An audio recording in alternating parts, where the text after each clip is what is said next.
السلام عليكم ورحمة الله وبركاته. ألف مبروك للمصري، وإن شاء الله زي ما وعدناكم بإذن المولى سبحانه وتعالى، بإذن واحد أحد، زي ما وعدناكم بإذن الله تعالى.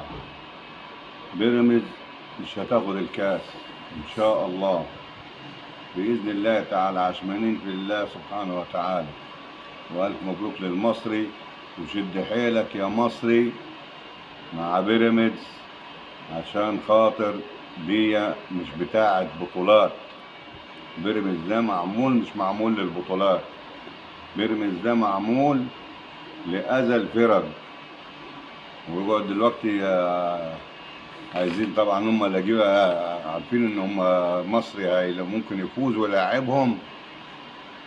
فطبعا قال لك ايه، مطلعين اشاعه دلوقتي يقول لك عايزين محمود جاد حارس المرمى بتاع المصري.